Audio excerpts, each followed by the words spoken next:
Hello दोस्तों। आज हम लोग जो चैप्टर सीखने वाले हैं वो है एनसीईआरटी क्लास 10th मैथ्स का चैप्टर 8 इंट्रोडक्शन टू ट्राइग्नोमेट्री। ठीक है।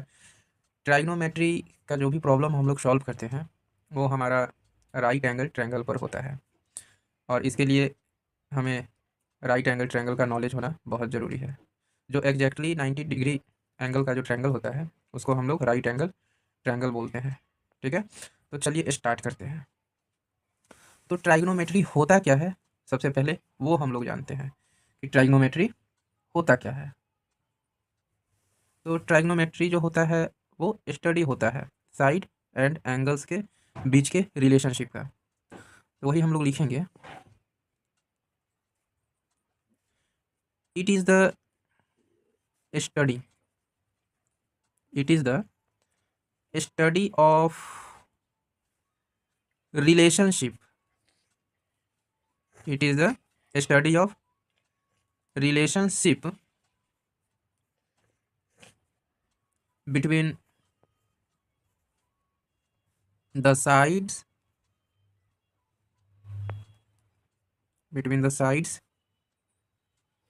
And angles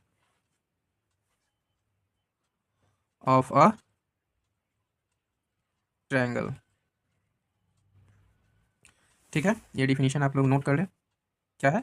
it is the study of relationship between the sides and angles of a triangle. क्या कह रहा है कि किसी भी जो राइट एंगल ट्रायंगल है उसके साइड्स और एंगल्स के बीच का जब हम लोग रिलेशनशिप स्टडी करते हैं, जानने की कोशिश करते हैं, तो उसको हम लोग ट्राइग्नोमेट्री बोलते हैं। ठीक है। तो ट्राइग्नोमेट्री जो है 3 शब्दों से मिलकर बना हुआ है, 3 वर्ड से। पहला है ट्राई। ट्राई का मतलब होता है 3, यानी कि 3। गॉन।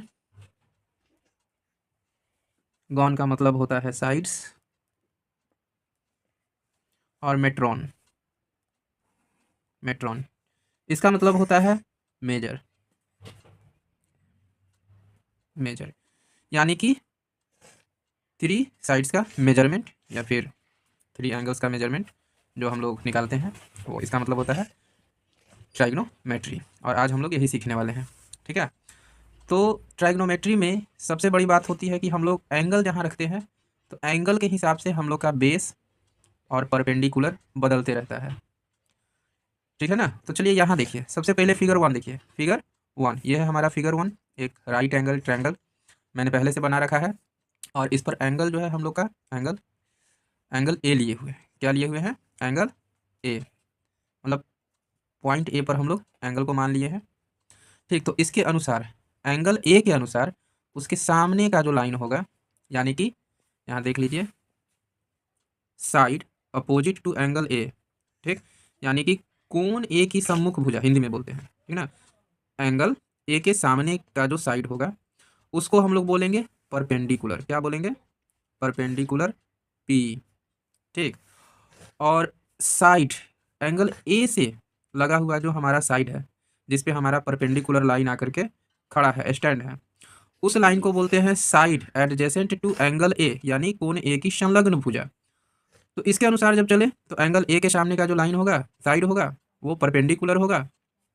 और जो उससे जुड़ा हुआ होगा, यानी कि side adjacent to angle A जो होगा, वो हमारा बेस हो जाएगा। क्या हो जाएगा?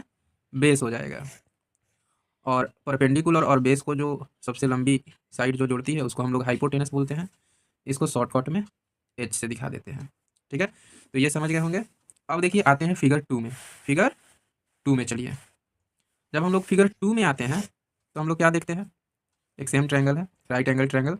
ठीक, तो यहाँ पर हम लोग एंगल कहाँ लिए हैं? पॉइंट सी पर हम लोग एंगल लिए हैं। तो पॉइंट सी पर जब लिए हैं तो इसके अकॉर्डिंग चले तो एंगल सी के सामने का जो लाइन है, एंगल सी के सामने का लाइन, यानी कि एंगल सी के सामने का side, side opposite to angle C, यानी कि कोण सी की सम्मुख भुजा, इसको हम लोग बोलेंगे परपेंडिकुलर। क्या बोलेंगे? परपेंडिकुलर। ठीक है, देख रहे हैं ना, बदल गया ना। पहले फिगर में परपेंडिकुलर कहाँ था? जब एंगल ए पर था तो सामने का लाइन परपेंडिकुलर था, और जब एंगल सी पे आ रहे हैं तो सामने का साइड, सामने का लाइन हमारा परपेंडिकुलर। और जो एंगल सी से, यानी कौन सी की जो सम्मुख भुजा है, side adjacent to angle C जो है वो हमारा बेस हो जाएगा। क्या हो जाएगा? बेस। ठीक, फिगर 1 में देखिए बेस हमारा कहाँ है, बेस है ना, ए बी हमारा बेस हो गया था, साइड ए बी। और यहाँ देखिए साइड बी सी हमारा बेस हुआ। क्यों हुआ? परपेंडिकुलर और बेस क्यों बदला? क्योंकि हमारा एंगल का पोजीशन बदल गया। ठीक है, हाइपोटेनस हमारा नहीं बदलता है। क्या? हाइपोटेनस हमारा नहीं बदलता है। ठीक है ना। तो अब इसके अनुसार हम लोग चलते हैं। तो ट्राइग्नोमेट्री में जो हमारा होता है, टोटल 6 पार्ट होते हैं। ठीक, उसको अभी हम लोग नोट डाउन करेंगे, समझे? उसको अभी हम लोग अच्छे से नोट डाउन करेंगे और आप लोग भी थोड़ा अच्छे से नोट डाउन कर लीजिएगा। ठीक है, चलिए देखिए, जब हम लोग, ठीक, परपेंडिकुलर में हाइपोटेनस से डिवाइड करते हैं, उसका जो वैल्यू होता है वो होता है हमारा साइन थीटा। क्या? Sine theta. वो जो हम लोग देखे थे फिगर 1 और 2 में कि जो परपेंडिकुलर और बेस बदल रहा था, तो परपेंडिकुलर और बेस कहीं भी बदल जाए उसे कुछ लेना देना है नहीं। जब भी हम लोग परपेंडिकुलर में हाइपोटेनस से डिवाइड देंगे वो हमारा साइन थीटा ही होगा। ठीक है, जब हम लोग बेस में, जब हम लोग बेस में हाइपोटेनस से डिवाइड करेंगे तो वो हमारा हो जाएगा कॉस थीटा। क्या हो जाएगा? Cos theta. यहाँ देख लीजिए बढ़िया से, जब हम लोग बेस में हाइपोटेनस से डिवाइड करेंगे तो कॉस थीटा, और जब हम लोग परपेंडिकुलर में बेस से डिवाइड करेंगे तो हो जाएगा टेन थीटा। समझ में आ रही है बात? ठीक है, अब देखिए, जब हम लोग बेस में, जब हम लोग बेस में परपेंडिकुलर से डिवाइड करेंगे तो हो जाएगा कॉट थीटा। क्या? कॉट थीटा हो जाएगा। जब हम लोग हाइपोटेनस में बेस से डिवाइड करेंगे, हाइपोटेनस में जब बेस से डिवाइड करेंगे तो हमारा क्या हो जाएगा? Shake theta. क्या हो जाएगा? Shake theta. और जब हम लोग हाइपोटेनस में परपेंडिकुलर से डिवाइड करेंगे, हाइपोटेनस में परपेंडिकुलर से जब डिवाइड करेंगे तो हमारा हो जाएगा कॉसेक थीटा। क्या? Cosec theta. तो यहाँ आप लोग देख लीजिए, कोई ज़्यादा भारी चीज़ है नहीं, किसमें किस चीज़ से डिवाइड करेंगे तो क्या बोलेंगे, एकदम इजीली समझ में आ जाएगा और ज़्यादा टेंशन लेने वाली बात है नहीं, बहुत ईजी चीज़ है। बस जैसे समझा रहा हूँ उस तरह से ही समझ लीजिए, सीधी साधारण भाषा में। ठीक है, अब इस चीज़ को, इस फॉर्मूला को याद रखने का एक फॉर्मूला होता है। क्या होता है? फॉर्मूला होता है। ठीक, उसको बोलते हैं हम लोग पंडित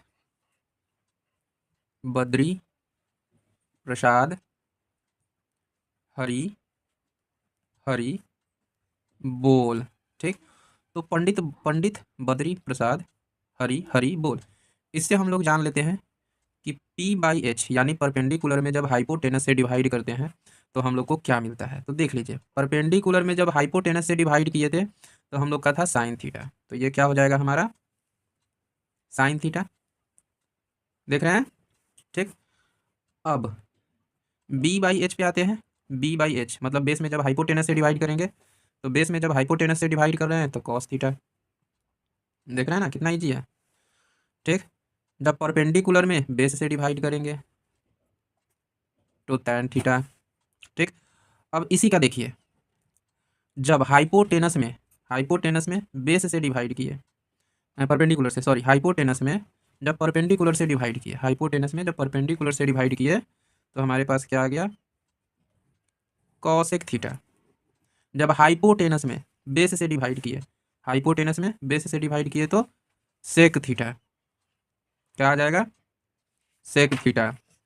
अब बेस में जब बेस में जब परपेंडिकुलर से डिवाइड किए, बेस में जब परपेंडिकुलर से डिवाइड किए तो क्या आ जाएगा? तो देख लीजिए, बेस में जब परपेंडिकुलर से डिवाइड कर रहे हैं तो कॉट थीटा। क्या? Cot theta. तो यहाँ देख रहे हैं साइन का उल्टा क्या हो रहा है? Cosec theta. कॉस का उल्टा सेक थीटा। टैन का उल्टा कॉट। ठीक, तो इससे जब हम लोग पंडित बद्री प्रसाद से देख रहे हैं ना, ट्राइग्नोमेट्री का 6 पार्ट्स का हम लोग फॉर्मूला याद कर लिए। ज़्यादा प्रॉब्लम भी नहीं हुई। अब हम लोग मिलेंगे नेक्स्ट वीडियो में और एक्सप्लेनेशन के साथ। तब तक आप लोग इसको बढ़िया से नोट डाउन कर लीजिए, ठीक है। वीडियो अच्छी लगी हो तो लाइक कर दें, कमेंट कर दें और चैनल को सब्सक्राइब कर दें जो लोग नए हैं, और बेल आइकन को दबा दें और वीडियो को अच्छे से ध्यानपूर्वक देख लें और समझ लें। कोई ज़्यादा भारी चीज़ है नहीं। तब तक आप लोग अपना ख्याल रखिएगा। बाय।